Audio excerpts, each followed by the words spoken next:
hey guys, it's Kana official only. So welcome back to my शादी series. So यहाँ से आगे करने वाले हम अपना लास्ट पार्ट, और हम पहुँचे थे लास्ट डीजे वाले के पास, और मैं बता रहा था कि हमने शूज़ रखे यहाँ पे छुपा के. तो चीज़ें हो जाती है रिवील और लोगों को लग जाता है पता कि शूज़ कहाँ पे थे, और होती है हाथापाई. तो मैं बताऊँगा चीज़ ऐसी होगी कि हम इस चीज़ को शूट नहीं कर पाए क्योंकि ये हैंडल करना बड़ा ही मुश्किल हो चुका था. तो देखिए क्या हुआ था. लड़की वालों ने तोड़ दिया क्यों? तो क्या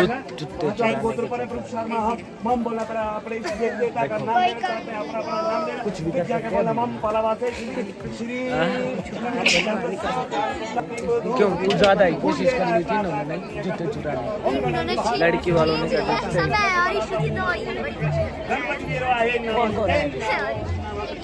जूते चुराने. मेरा भाई आया था. ये भाई आया था ना. एक क्या था बस शोर मत डाल आगे. भाई इधर रस्में खत्म नहीं हो रही है कसम से.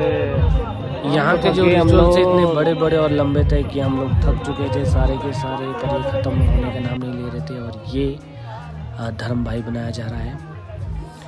और बाकी यहाँ के जो कुछ एक रिचुअल्स ऐसे थे जिनके बारे में हमें कुछ पता भी नहीं था. जो यहाँ के जो लोग थे उनसे मैंने पूछा और उन्होंने बताया इस बारे में. पहले आप देखो, उसके बाद मैं आपको एक्सप्लेन करूँगा कि क्या है ये. इस रस्म में मंडप के चारों ओर दुल्हन के भाई खड़े रहते हैं, और जब जब दूल्हा इनकी ओर आता है तो हर एक भाई जो उनके पास डंडा दिया होता है तो वो डंडे से मारते हैं दूल्हे को. और ये जो मारते हैं, ये क्यों मारते हैं इसको मैं आगे बताऊंगा आपको. मारते क्यों है मतलब इससे आपको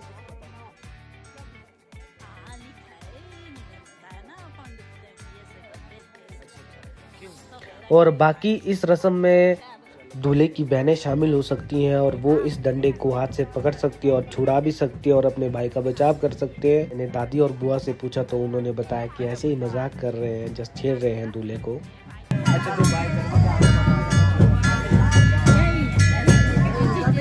तो जो इसके पीछे का जो मेन लॉजिक है मैं वो आप लोगों को बताना चाहता हूँ. वो ये करके भाई इसीलिए खड़े रहते हैं ताकि इन फ्यूचर अगर दुल्हन को कभी भी कोई दिक्कत परेशानी या उसके ससुराल में कभी भी उसको कुछ भी दिक्कत आती है, परेशानी आती है, तो दूल्हा जो है इस भाइयों की मार यानी सोटी को याद रखे.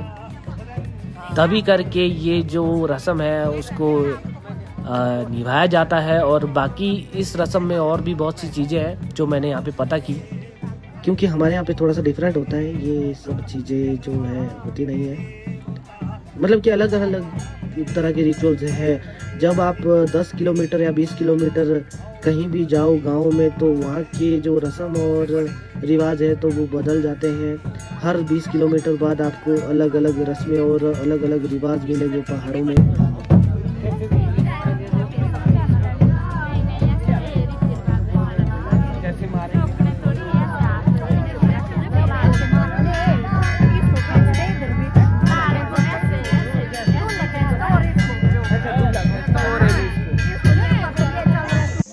होने वाली है संपन्न, और ये होने जा रहा है अब लास्ट रिचुअल जिसका मैं कर रहा था बेसब्री से इंतजार.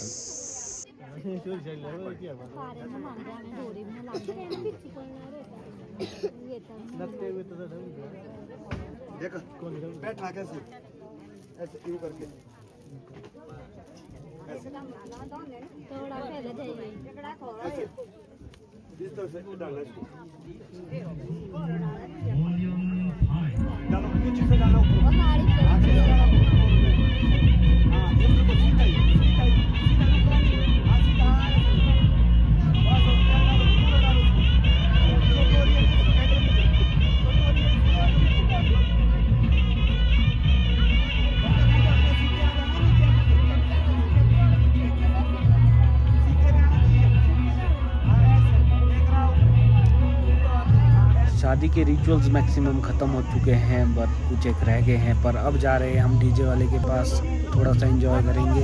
जब मैं पहुंचा डीजे वाले के पास, मुझे हुआ बहुत ही ज़्यादा अफसोस, क्योंकि भैया जी नाच रहे थे और मैं पहुंचा हूं बिल्कुल एंड पे, जब वो अपना डांस ख़त्म कर चुके थे। बट कुछ एक स्टेप थे जो एक दो जो मैंने शूट किए।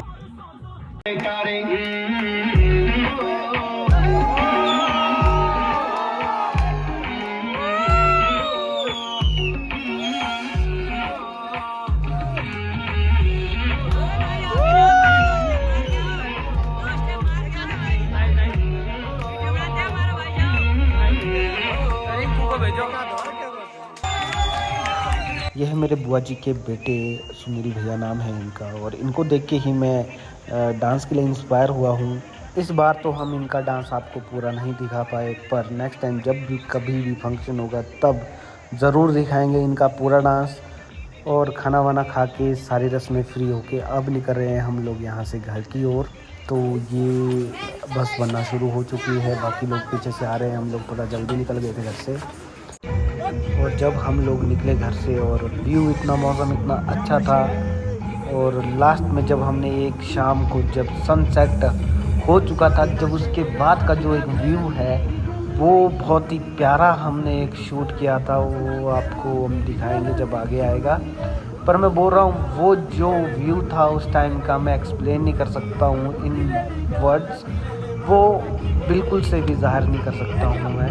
आप लोग एक बार देख लेना, फिर आप लोग खुद ही कहोगे कि काश हम इसको वर्तमान समय में देख पाते, हम अपनी आंखों से इसको देख पाते। और ये हम एंजॉय करते हुए निकले हैं यहाँ से। आशीष घनी नींद में सो चुका था, ये मेरा दोस्त देखो कैसे सोया है। तो हम पहुंच चुके हैं उस जगह पे जिस व्यू की मैं बात कर रहा था। और सबसे पहले देखा ये मन्नू भाई ने, और उन्होंने रुकवाई गाड़ी और बोला कि एक बार इसको देख लो अच्छे से। और हम हो गए चकाचौंध जैसा ही हमने ये व्यू देखा। तो हम पहुंचने वाले हैं अब घर भी।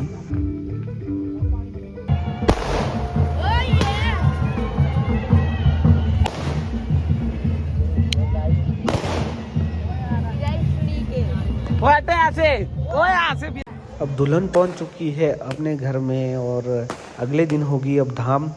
तो अब करेंगे ग्राई लोग जितने भी हैं वो करेंगे धाम की तैयारी। अब यहाँ पहुंचने के बाद अभी भी हमें आराम नहीं होगा, क्योंकि हमें करनी है धाम की तैयारी।